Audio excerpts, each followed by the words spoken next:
বাবা, ও বাবা, আমার মায়ের উপরে তুমি রেগে আসছো তাই না? বলো না। তাহলে বাবা, এই জলটা মার মুখের মধ্যে ঢেলে দাও। আরে মা ঘুমিয়ে আছে, মার মুখে জলটা দিয়ে ফেলাও। মা, বাবা জল দেয়।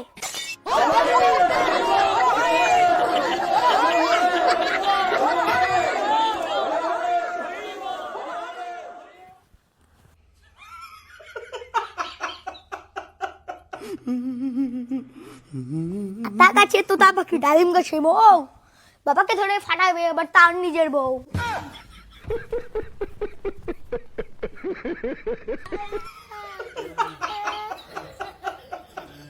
এই বাবু, রাগ করেছো? অন্য কিছু তো ফাটাইনি, শুধু মাথায় তো ফাটাইছি। আমার সোনা বাবু রাগ করে না।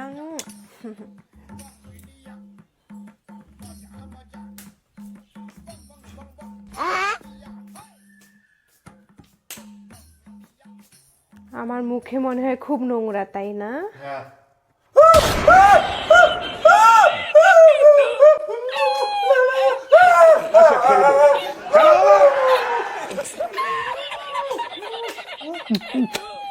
ভালো একটা হচ্ছে মা।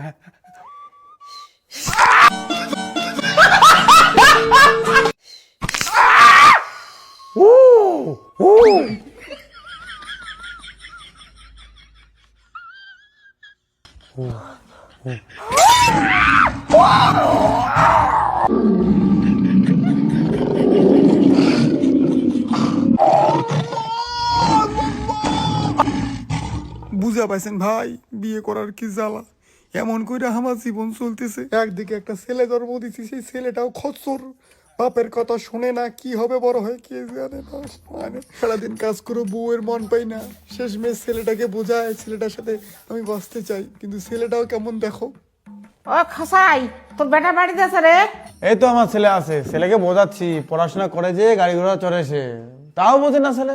তো 6 টাকা না পাঠে দিত, খরচা আনি দেন মোর যত।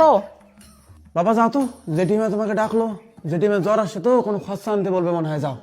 পারবো না আমি। কেন?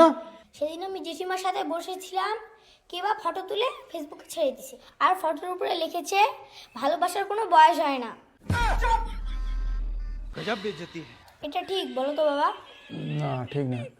কে এই খসরামি কাজগুলো করে? কি বলি এখন ছেলেটাকে? বাবা শোনো, পড়াশোনা করলে কেউ এরকম করবে না। তুমি যে পড়াশোনা করো না, তার জন্য পড়াশোনা করতে হবে বাবা, বুঝলা? ঘন্টা মার আগে মামার বাড়ির গল্প শোনায়। বাবা এটা কি?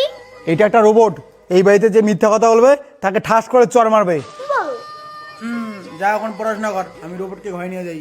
না বাবা, আমি পড়াশোনা করতে পারবো না। কেন পড়াশোনা করতে পারবি না? আমার পেটটা ব্যথা করছে। মিথ্যা কথা বললি তাই তোকে রোবট চড় মারলো। তোর মতো বয়সে না আমি কখনো পড়াশোনা ফাঁকি দিতাম না। দেখলা, তুমিও মিথ্যাবাদী, আর এ তোমার মতো হয়েছে, কারণ এ তোমার ছেলে। तू समझा?